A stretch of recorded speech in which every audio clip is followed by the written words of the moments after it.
there was an amazing podcast that we have about the prosperity called Lit Talk. And so what Lit Talk is that it stands for living in your truth, and it's a space for people to connect on who they are, who they want to be, to affirm where they've been and where they choose to go, so we can connect in solidarity and we can empower communities. And so today we're going to bring Lit Talk to you live, in action, and in color. So, but before I bring up the panelists who are going to be a part of today's conversation, I want us to be able to set a few ground rules, because in this space we're probably going to talk about some specific topics. We're probably going to be a bit intimate, and we're going to learn more about each other. So the first rule that I want us to uplift is that I want us to be respectful. Can y'all say be respectful? One more time, let's say be respectful. So even though we are all beautiful human beings in this space, we are different. We love different. We walk life differently. We do different things. And so we have to prioritize respect as the top of today's conversation, because respect is given and it's earned, and in this space we are family. So we're going to respect each other, okay? All right? The second rule is that I want you to be brave. A lot of times we talk about creating safe spaces, but in my line of work and how I do my things, safety is not enough. I want to create spaces where you are brave enough to show up in who you are brave enough to share your experiences, and where you are brave enough just to be you because you are enough. All right? And last but not least, I want y'all to have fun. You know, this is not meant to be a tearjerker. This is meant to be affirming. This is meant to be celebratory. And this is meant for you to walk out that door feeling and knowing that you can live the most authentic version of your life. And it's so funny that we're talking about being yourself and being true to you today, because today is Juneteenth. Y'all make some noise for Juneteenth. And so, for some of you all who do not know what Juneteenth is that Juneteenth was the day, 2 years after the Emancipation Proclamation, to where Union soldiers came to Galveston to let Black slaves in Texas know that they were free. So there were folks who were enslaved for 2 years that didn't know they had freedom after they were free. So today, it's about getting our freedom. Today is about acknowledging who we are. Today is about looking past the trauma that we've experienced. Today is about connecting and finding who we want to be. And I know y'all probably tired of listening to me talking. So I'm going to bring up the people who want to be a part of today's conversations. So y'all make some noise for my panelists as y'all come to the stage. Your panel, y'all come to the stage. Come give me your prayer.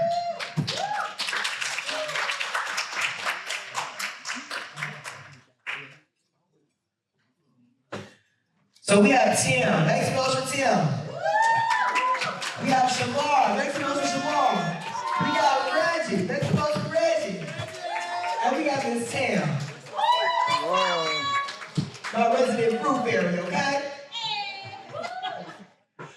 So before we start today's conversation around unmasking desire, how can we figure out how to find what's pleasurable? How can we feel desired? How can we be an extension of that? I'm going to give the people who are going to be helping me lead this conversation today an opportunity to tell you who they are, what they do, and why they do it. And we're going to start with Tim and work our way down. So it's who you are, what you do, and why you do it.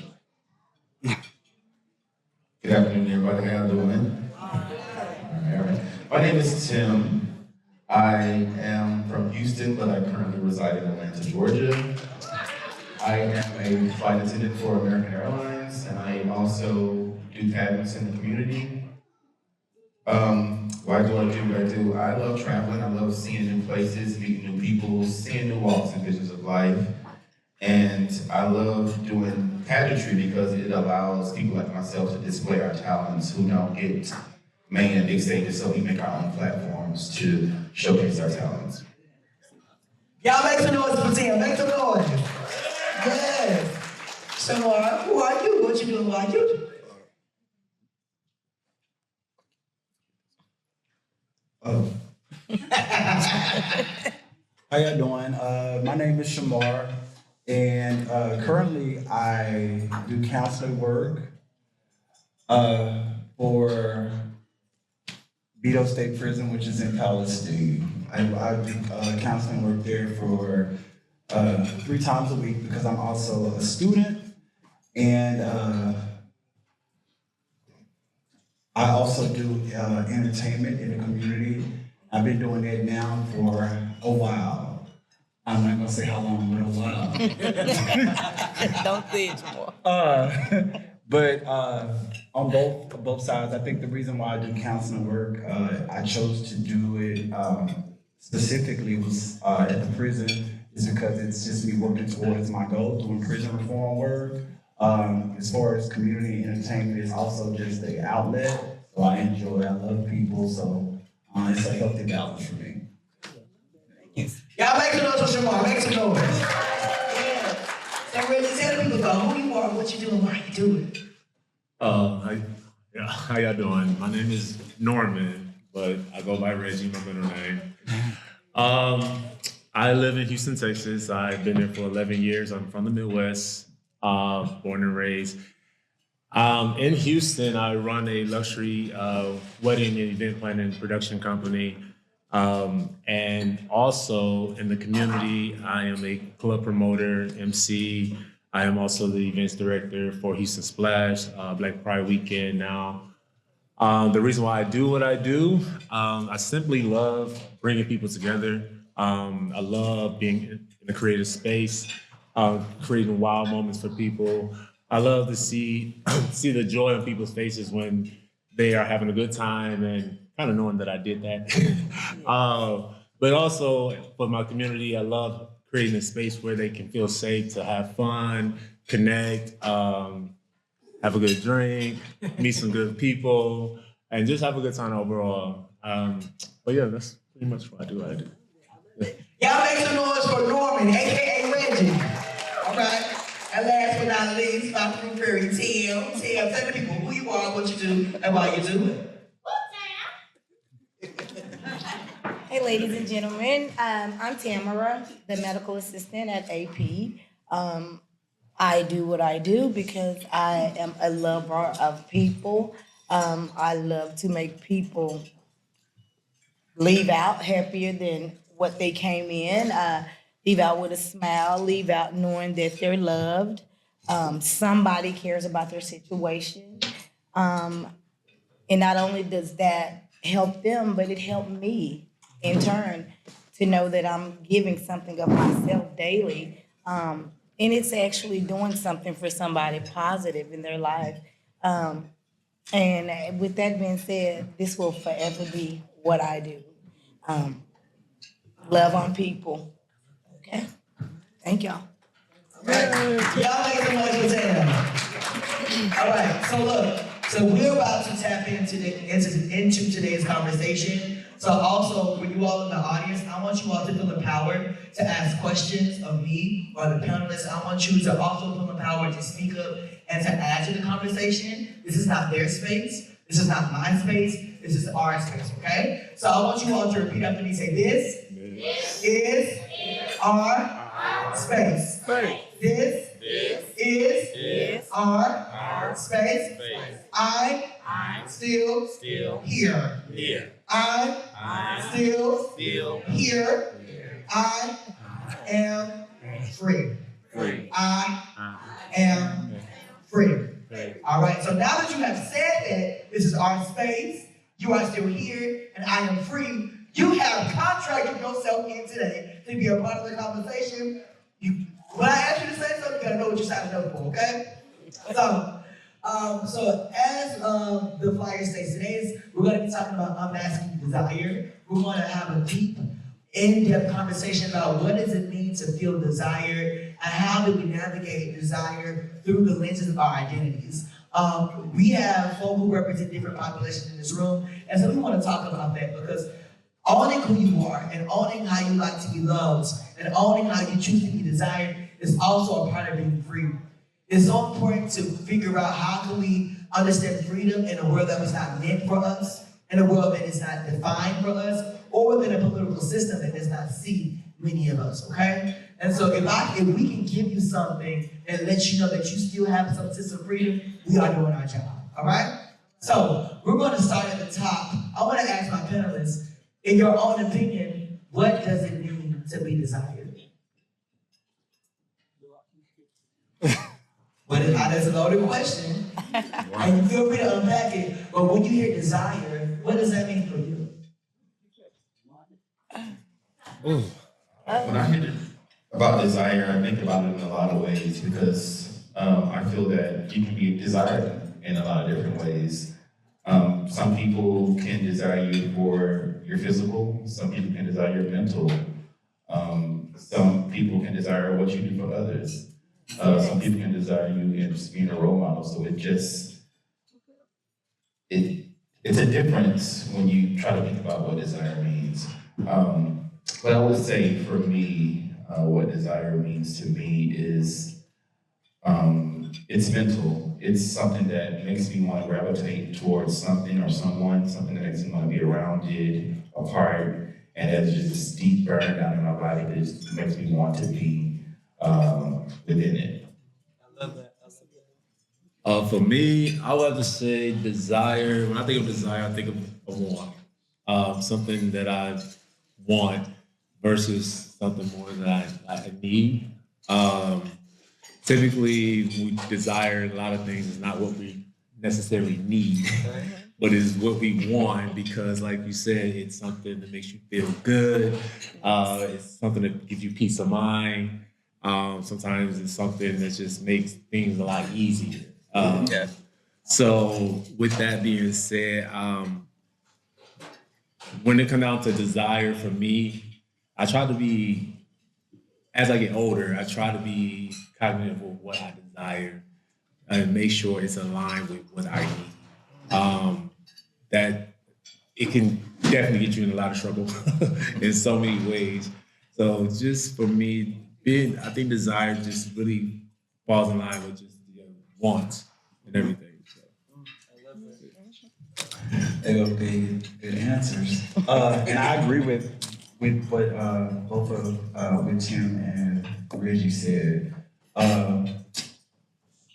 Desire, is a compilation of things. And the funny thing, when the first thing that you said when you asked about desire, I didn't even think from a sexual perspective. I instantly started out for so many people like myself that started out in this industry with entertainment. We saw those entertainers and we desired because they put on a type of illusion. And instantly, when coming into this community, and if you are introduced to entertainment, especially like some type of drag show or entertainment show, you get fascinated with that illusion and the desire of that what it took for them to do that. So you aspire to want to be like that. So for me, I came in just desiring to want to entertain and have people feel a certain way about me that what I saw on stage. And I don't know, I think personally, for those of us that entertain, it's a lot of desire mixed with passion, with wanting to make people feel some kind of way. But also for my personal life, as I've gotten older, like he said, you have to be careful with the things that you desire because you want to be realistic with the things, because when you get a certain age, you want to attain the things that you desire. And when you're younger, it's unrealistic. Years ago, I thought I was gonna go with Chris Brown. That was my desire, But now I'm realistic and say I would desire just to have a man with a job. Yeah. You see what I'm saying? Yes. That was a good one, Shamar. I don't want to sound like repetitive, but with me, when I speak of desire, when I think of desire, I think of being wanted. I go all in for patience, if you know me. My desire is to make sure that everyone that walks away from there feels loved. I'm the girl that walk around in the morning and ask people, have anyone told you that they love you today? So I guess because that's just who I am, I love to love on people and love to make people comfortable in their space. And I'll meet you halfway. You don't have to come all the way. I'll meet you just where you are. So I desire just to love on people and just to show people that you're loved, and more than that, you're needed. You're a child of God. I love that. Thank y'all for your responses. And like I said, at any time, if anybody who's in the crowd would like to get active in the conversation, just raise your hand, and I'll make sure that you can be a part of this too. And just to recount some of the things that I heard you all say, is that I heard that the feeling of desire can come from want, right? Wanting something more, or the feeling of desire can come from what you yearn based off what you see. And it's more than just physical, it can be mental, it can be emotional. And as you were talking, as you all were speaking, I was thinking about how desirability can be synonymous with dreaming.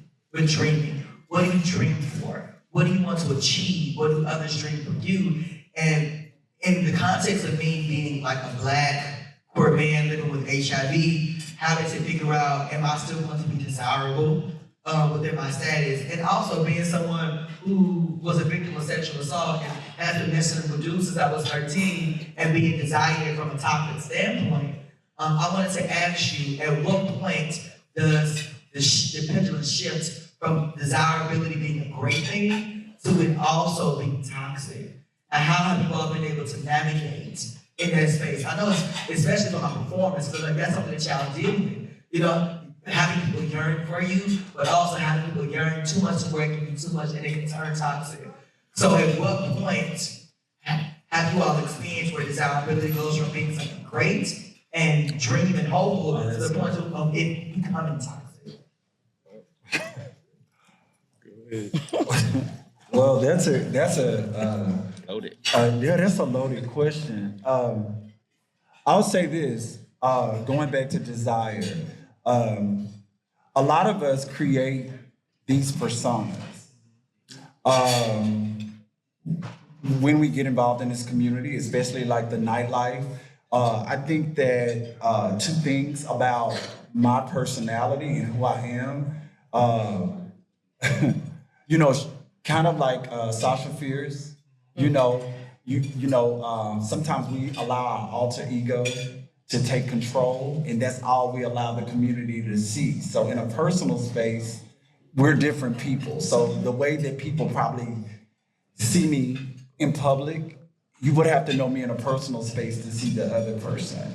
I will say this, where it does become toxic is that when you meet people, people see you and they become drawn to what the community and the level of how people, because at this point in my life, it's become so annoying. You know, because people see you in this hierarchy, in this community, and they hold you to this standard Yes. based on solely what they've seen. That's true. And you know, it's a blessing when you have all these contributions and these accomplishments. However, people get so fascinated in that, and that's what they want. So it's hard sometimes to meet people that just really want you for you outside of what they desire. And so I've gotten to the point to tell when I start to date somebody, now you know what you see on stage is not what you're finna get outside of this, you know? And once they get in that space and you do get to know them and then it doesn't go the way that they want, it can become toxic because they feel like now they have things about you that no one else had. So I've experienced a lot of toxicity in my past because people were only desiring the person that they saw in the nightlife. So now and then I'm talking about very toxic, you know, and it's saying, you know, when you're younger, it's cute, but when you're older, it's not, you know. So yeah, it can get bad if you don't have a balance of letting people know, you know, who you are. Just to piggyback off of that, being in the nightlife scene, going back to the desire wanted to be this popular club promoter and everything like that. It's cool, it's fun, I'm not gonna lie, being booked and busy. However, there is the toxic part that comes with that. Because at the end of the day, so many people think that is all I do is party. Yeah. And it's like, Yeah. wait a minute, hold on, there's a whole nother side of me that you do not know. And I need you to, there's Reggie, there's Norman. Right. Yeah. Norman Right. is who I am. Reggie is the stage person. And sometimes that also gets in the way of, my personal life as well, because oftentimes guys will tell me, hey, I can't do club promoter, y'all hoes. Yeah. That's what they say. Yeah. It's the stigma that gets put on you and everything like that. Yeah. And then it's also hard sometimes too. The toxic part of it is trying to see who's really there for you in your corner, Yeah. and who's just there just to be attached to that name Yeah. or your brand or what it is that you can do because, oh, you are the it person in this moment and everything like that. I literally recently just kind of got into it with somebody because I'm like, you done switched up. When Pride was coming up, like I said, I was the event director for Pride, so you was all in my face and everything like that. Now that that's done and everything like that, oh, you don't know me no more. We ain't hanging out, we ain't kicking it no more and everything like that. Because around then, you was asking for passes and everything like that, to get in this place and that place. And I even got a mysterious call a couple of days ago. Hey, you gonna be in Dallas? Right. Oh, I see what you're a part of. And I'm like, okay, well, here's the link. Go get that, But those are the toxic things that comes with it. Yeah.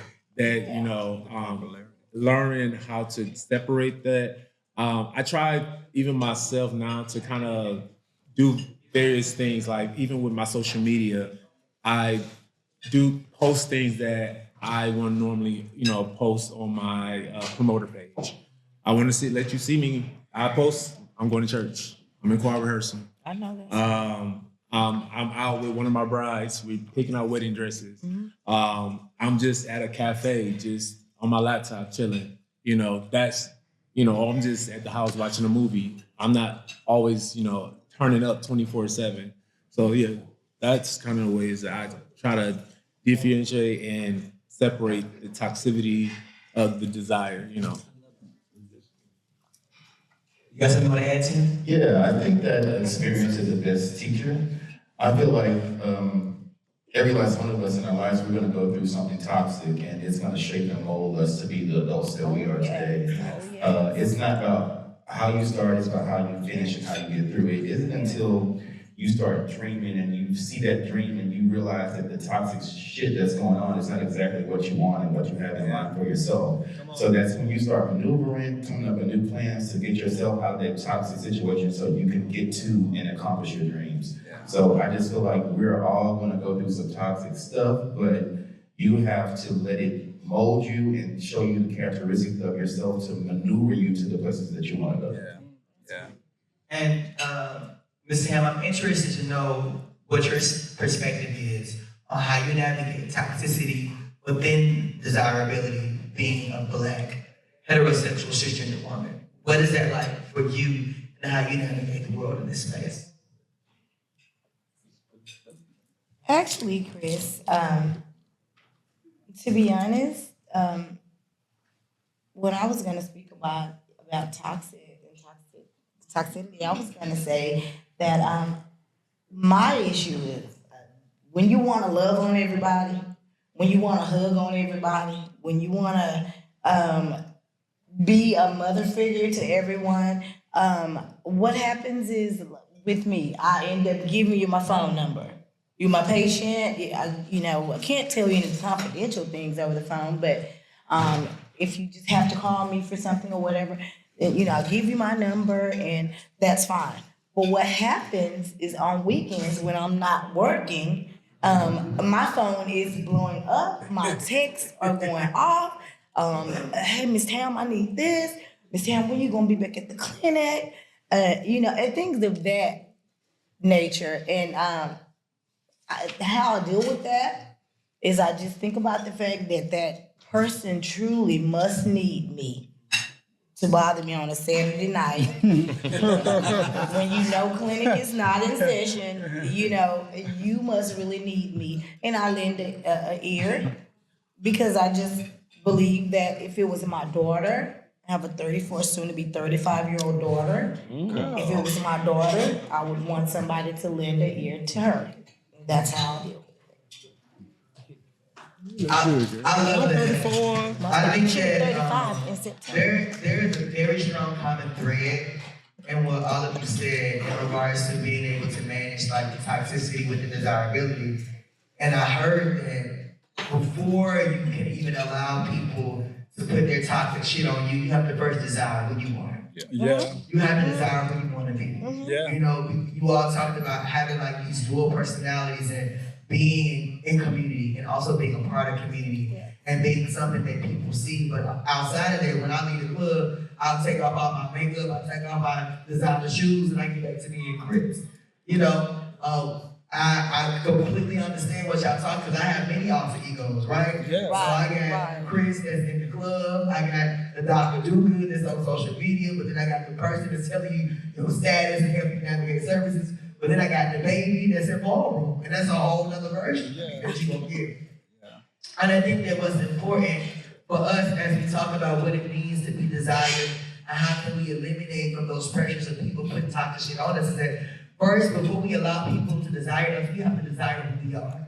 First, we have to accept the identities that we assume. One, we have to be able to accept the things that we don't have, those things that we do have, and those things that we want to have, and figure out what makes sense for us in that moment and love ourselves. Because we can't navigate the shit that people put on us until we begin to navigate the shit that you have put on you.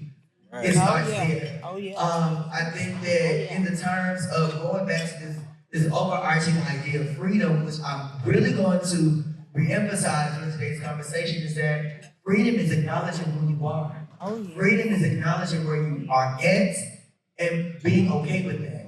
Okay is not being content, right? You have to be okay. I'm not saying being content with where you are, because if you are content, that means that you have no opportunity for growth. But in order to grow, you gotta be okay with what you're dealing with first.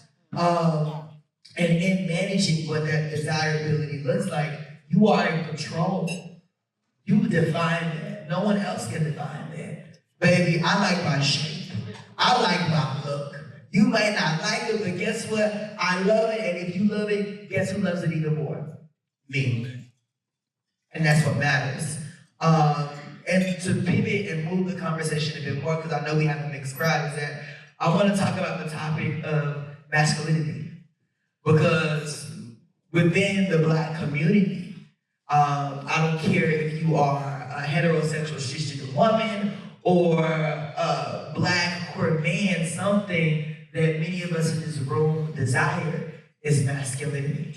And I want to ask you all, why do you feel like masculinity is such a desirable trait within the Black community? And where do you feel like that comes from?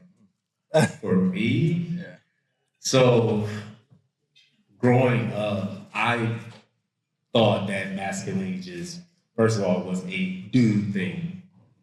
I had that in my head up until probably about age 12, 13, whatever, that, you know, that masculinity is automatically associated with a male, you know, the way you dress and the way you act and tough and, you know, but as I got older, understanding that masculinity is versatile. It can be male, female, you know, whatever you know, categorize yourself as. And with masculinity, that is being strong, assertive, a leader, a protector, a provider. Those are things that define masculinity, not because my pants sag or I have on, you know, my jeans are a little loose and everything like that, and then my shirt is not too tight or whatever, you know, or I talk with a deep voice or something. That's not masculinity. I learned that, and not, like I said, I had my days when I thought masculinity is one thing, but I learned as I grew and evolved that what it was really showing was really traits and behavior practices and everything like that. Like I said, being a provider, being strong, being assertive, being a leader, you know, being a protector, that is what masculinity is to me. So when you hear those things, I feel like that's what makes it attractive. Mm-hmm. Yeah, I hear my female friends, my male friends, they talk about, oh yeah, I want somebody who got this, who doing this and everything like that. One of the common things when you hear people talk about the type of person they date is, oh, I want somebody who got their stuff together. That's like the common thing. And I feel like that is one trait of being masculine is, like I said, goes back to being the provider and everything like that, the protector. So I think that's kind of the reason why it's so emphasized in the community. Well, I grew up in Oak Cliff, Texas. Oak Cliff, yes, my hood. Put it understood, all right? So, with that being said, I think, like most men, black men, I identify with masculinity just within my own family, especially with, my father. My father, he was, I always said, my dad's like, what I call it, like, real macho dude.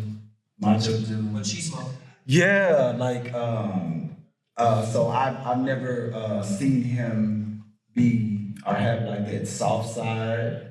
And I can even say this, my whole life I've only seen my dad cry one time. Just like growing up. So you can, and he was one of those people like that told our brother, you have to be tough. And my dad was, he coached people with boxing, he dealt with a lot of people in sports. So that was growing up in my household. I felt like that was how I had to be based on how I saw my father being. And then, of course, being in the neighborhood, kind of going off of what he was saying, we identified masculinity by the way people dressed and by the way that they talked. And if you from, and you grew up in like the urban areas or the hood, Sure. we identify masculinity by, like you said, like materialistic things, the way that people presented themselves. And when you start to embrace who you are, you start to be attracted to that. You see what I'm saying? Because a part of that, even me going back to my family, there was a level of security there because my dad was so strong. So we never worried about somebody breaking into the house or somebody attacking us. So it was a lot of positive things that came with that masculinity. So of course I started being attracted to some of those traits, with men. When I dated somebody or I was looking in for someone, I automatically went to like, I wanted to feel safe to a certain degree. I didn't want the aggression, but I was drawn to what I saw as a child. That security, because one thing I can say with my mom, she always felt safe. And my dad was really big about, don't worry about this, I got it. And so, it's a lot of positive things that I identified with when I started wanting to be involved with somebody. But also how people perceive it, it's mixed because, I also came out at a time where we played the game.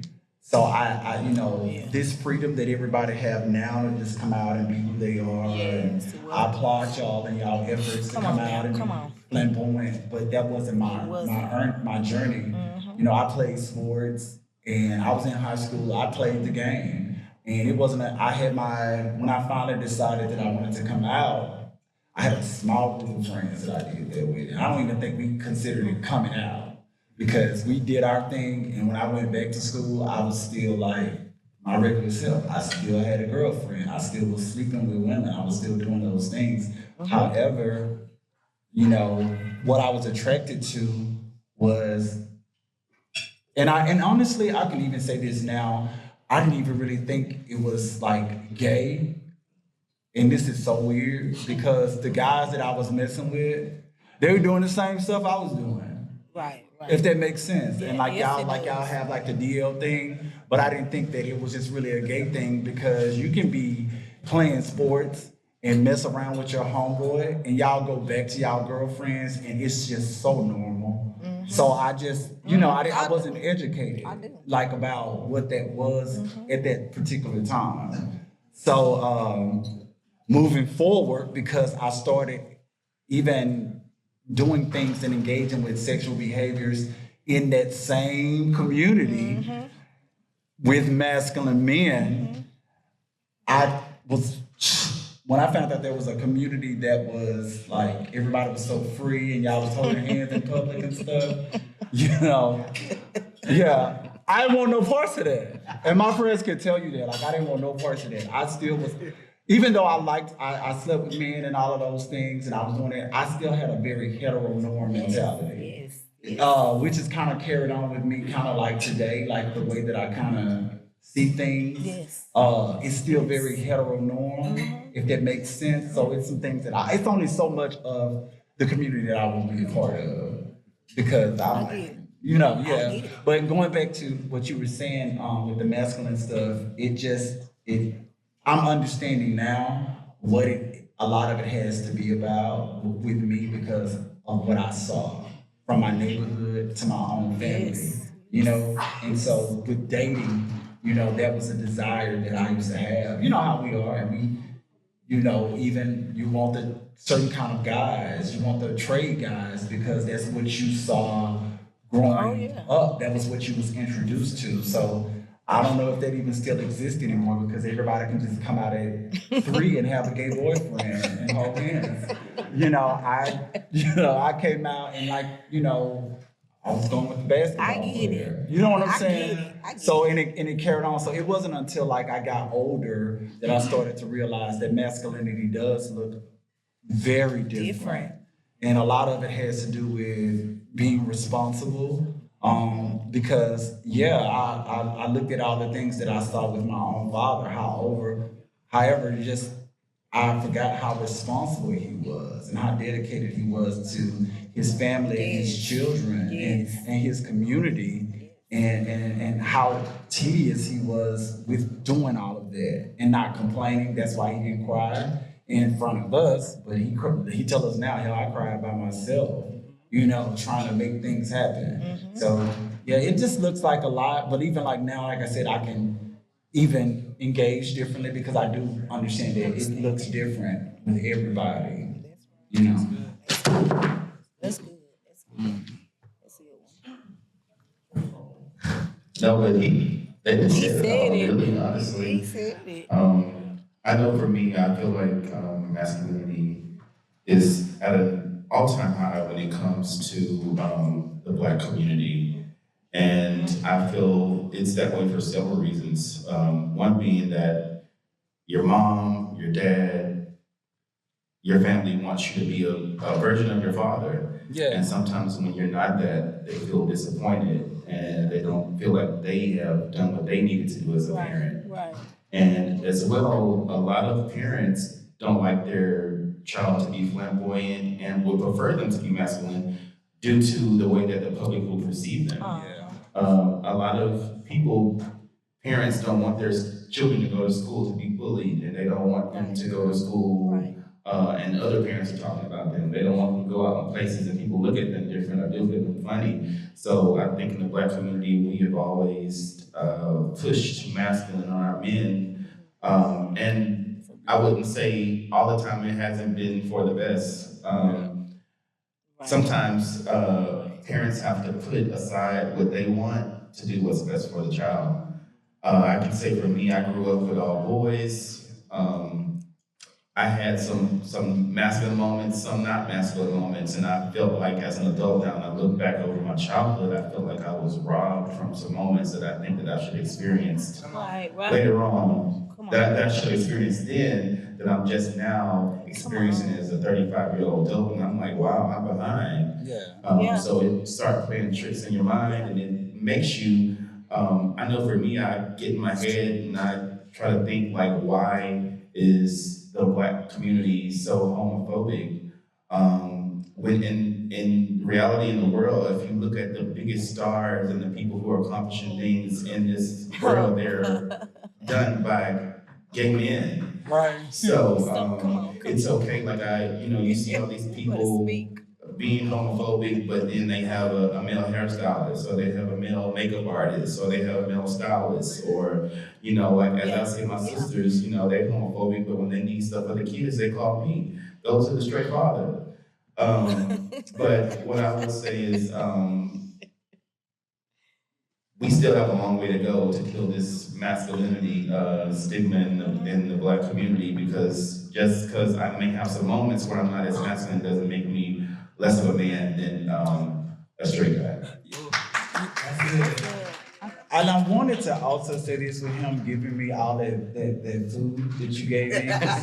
Everybody's just really feeding me, and I hope I'm doing the same thing. Yes. But I also wanted to say that was really what I wanted to say with how I perceive my father and his behavior, is that as a Black community as a whole, Black men don't feel like they're able to be vulnerable. Right. You see what, and Yes. that's the most important thing. And vulnerability is being perceived as femininity. If you just a Black man crying, because what are some of the things that a lot of us have heard? I heard it. Don't cry. You're not no girl. Quit crying. Wipe your face. Yeah. So those things are traumatic, and those things do carry with you, because Black men are not telling their sons that it's okay to be vulnerable. It's okay to cry. It's okay to, you see what I'm saying? It's okay to, you ain't also just gotta play basketball. You don't have to, and I'm saying it because I went through this whole thing with my brother, who was upset because I have a nephew. He's not interested in sports at all. And, but he's so smart. But my brother is perceiving him not wanting to go out and play. He's, he'll say things like, I don't want him to be no punk. I don't want to be this. And I was like, well, but that means you don't like me. Right. You see what I'm saying? Right. But there be, because I've had to, my biggest struggle was not trying to get the community to respect me. It was to get my family to respect me first. Right. So I cared about that more than I cared about getting likes and views on social media. Yes. Was to get my family to understand who I am and who this journey I am. Because first of all, I'm only guided by what God wants, because He's in ultimate control. Not me and not Shamar. God's in control. And I'm just following whatever it is He wants me to do. And if you don't get it, it's not for you to get, it's for me. You see what I'm saying? But however, I have these conversations with my brothers all the time, because they're raising Black sons, but I want them to have well-rounded Black sons. And it's okay if he picks up the doll, or if he does, something that they may not identify with. And I also had to tell my dad too, you know what, you did a little too much, because how you saw it, it's the way that they're seeing it, but it's 2025.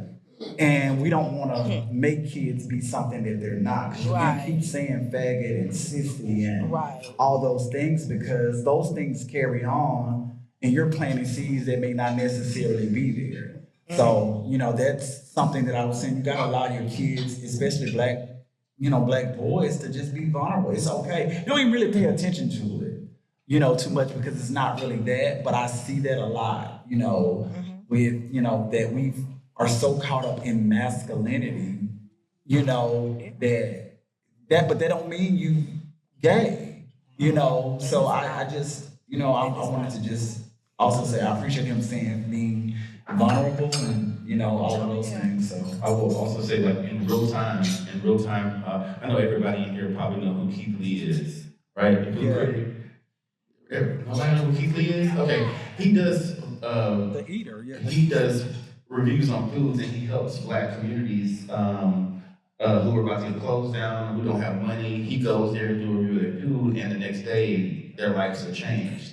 So about 2 days ago, he did a dance on TikTok, and now the entire Black community is tearing him down over because he was too sassy in dancing. And so no matter how many hundreds and thousands of people he's helped and all he's done, he's married with kids, and it was that one moment that'll take the Black community to turn their back on him after all he's been doing over the last couple of years. That's crazy. So that's why I'm saying we have to get into a better space of accepting people for who they are and let them be who they are. I agree. I totally agree. I agree. Come on, Tam. Now, when we talk about masculinity, I was raised by an 88-year-old black woman, my grandmother. My grandmother did not have men in the house. She took care of every bill. She took care of everything that we ever needed. We didn't go without. We didn't go around looking disheveled or like we wasn't loved or anything like that. So when I look at her, she was very masculine.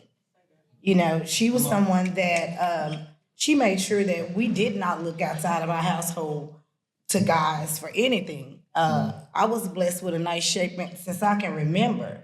And my grandmother kept me in something to cover me up because she wanted me to figure out that it was more to me than just a body. Come on. You know what I'm saying? Or just being cute or, you know, being well spoken. It's more to that. And I thank God for her. Yeah. You know, and her being so masculine. I didn't like it when I was a child because she never had a guy over, so I knew we were gonna be in the house all day. We weren't going outside. We go to garage sales on Saturday at 7 o'clock in the morning. You come home at 9 o'clock at night. She was that type of way, and I think that role that she played in our lives, or whatever, kept me out of jails. It kept me from a whole lot of things that a lot of people go through or have been through at my age that I've never been through. So I thank God for her being masculine. Like I said, I didn't like it at first, but I grew into love the fact that I'm gonna work, I'm gonna take care of my grandbabies, my household, my this, my that, and we're not gonna look outside. We don't need a man. You know, we were God fearing. We were in church 5 days a week. Let me say that. But she was a very masculine person. She's always been, and I appreciate her for that. We got a comment from the audience. Aisha, y'all make some noise for Aisha. We filming, so you know, I gotta. Hello, I'm Aisha. I just wanted to say, I think masculinity is just so pronounced in the Black community because masculinity is associated with strength. Come on. And no time in our history have we as Black people not been able to be strong. Right. So that's why it's so versatile. Like as a Black woman, you have to be strong. As a Black man, you have to be strong in the house or in the streets. Like we've never just not been able to be strong. Right. Yes, the Black woman can be vulnerable in her house with her Black man. But if there's no strong Black man in the house, guess who got to be that masculine energy? Come on. The woman. So I don't know that it's something that we need to get away from, but as far as sexuality and all that goes, yes. You can be a gay person, you can be straight or whatever you like and still be masculine and still have that strength. The strength isn't determined by your sexuality or your gender. That's right. I think That was good, I think to that point, I think that over time and over centuries and eons, we came up with these ideas of gender roles because masculinity and femininity and being masculine and feminine are gender roles that historically were associated with genders. So as I think back to my 6th grade social studies class where we learned there were hunters, gatherers, and bars. So you had the people that could go out and hunt and kill the food. Then you had the people that would go out and pick the food. Then you had to go out, the people that would go out and trade for the food, okay? And back in that day, if I was y'all would have been a barber because I'm always a trick of the trade, all right? But I think that over time, we have taken those core values that people needed for survival that we no longer needed and we've adapted them into something that's toxic. Me and Dr. J talk about all the time this idea of post-traumatic slave syndrome, specifically for Black people. And so for what you all, for many of you in the room who may not know, is that it's trauma that's induced systematically that's been passed down generation after generation after generation after generation through slavery, from things such as simple as how we were sold. Men were sold by the size of their hands and the width of their shoulders and their arms, and women were sold by the width of their hips and their ability to be able to produce offspring or stock. So we were sold based off of our ability to be able to produce and to work. And we were sold in this way to work. we saw that as a Black community, and we said that's desirable because I know if I look this way, I can stay. They're not gonna sell me. If I know that I can look and perceive to be strong, I can stay with my family. If I know that I can cook well, or if I know that I can be feminine and dainty and say yes ma'am and yes sir and be soft, they're not gonna sell me out and be away from my kids. And I think that over time we have adopted this way of thinking into the everyday now to where we stigmatize anything that's outside that difference. And we fail to acknowledge and affirm when we have to be that difference. You know, there's so many Black women, even in my own life, that I view as being masculine figures within my life because they always handle the business.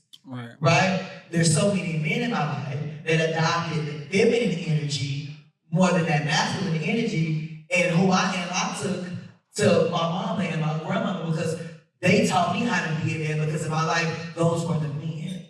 Yeah. Those were the women who taught me how to go to the bathroom. Yeah. Those were the people who taught me how to pay bills, how to tie my shoes. Yeah. My dad didn't teach me nothing. But world wants me to grow up to be this macho man, this hyper-masculine individual, right. But those folk in my life didn't teach me how to be who I was today. It was that Black woman. And so when we talk about being free, and I told you all, I'm gonna keep going back to these ideas of freedom. Freedom is being able to counter the narrative in which we were taught to live in who we are and who we are meant to be. In this room, I see so many diverse faces. I see so many different age ranges, but we have the keys and the tools to leave these doors, to tell people what we've heard, so we can start to counter that narrative so our people can finally be free. Because until we figure out what freedom looks like for ourselves, we can't expect folks to create that space for us. So in essence of the term of being free, and I want some of you all in the room to shout these things back to me so I know you got it. What does it mean to be free? It can be one word. What does freedom mean to you? Peace. Peace. What else? Victory. What else? What else? Yes. Yes. Yes. Yes. Yes. Yes. Yes. And so within all these adjectives that we all express today, that is what freedom looks like. So in this space, we as a collective have defined how we can be free. And once we go out there, we are charged to do that. I often say, once you know better, you do better. I cannot hold you accountable for doing things that you didn't know were ignorant. I cannot be mad at my mama for telling me, boys don't do that, girls do it, you can't do that, because that's how she was raised. But what I can do is that I can educate myself to stand in the gap, to be that difference, so my lineage won't have to go through the mental strain and stress and depression and ideation of suicide that I went through just trying to navigate this world being a little Black boy, a little joy. And I think ultimately, once we figure out how to love, we can be free. And there's a lack of love within our own community. Love is essential to peace. Love is essential to joy. Love is essential to connection and prosperity. And as humans, I don't care if you believe in evolution. I don't care if you believe in Jesus Christ, to Dr. Guadama, Buddha, Hindu, whoever you believe in, or core concepts, and every belief is love. Yeah. Through evolution, things were created out of the ability of two opposite things to be able to have sex and produce offspring, and studies show that even animals can create emotion. That's why a dog is a man's best friend. Love. The books of the Bible teaches us love. God so loved the world that he gave his only begotten son, love. Gandhi, love thy neighbor. So as long as we can get back to love, we can truly understand how to be free. But you have to be ready to love. But many of us don't love ourselves. So, I know it was a lot. How much time I got, y'all? Production, how much time I got? I got 5 minutes. All right. So I'm gonna but I want to, one, thank my panelists for engaging us. Y'all make some noise for my panelists. Also, I want you all to make some noise for yourself. Make some noise. Because, I'm gonna say that. You can happen anywhere in time and space, but you chose to share space with us. And once you hit that door, I want you to remember a few things. You need to live a life and lead it with love. Because only through love can we find the freedom of our people, the freedom of our communities, the people that we look up to, our ancestors, our transcestors, and those folk who came before us. They were hung so we could love. They had to run so we could love. They had to fight so we could love. They were bought, stolen, and killed so we could have the right to love. So at least for that sacrifice, what you can do is love your neighbor. It's not about what they look like, what they've been through, what they've gone through, or who they are. As a human being, what's essential and the most basic thing we can do is love. And it's not always easy.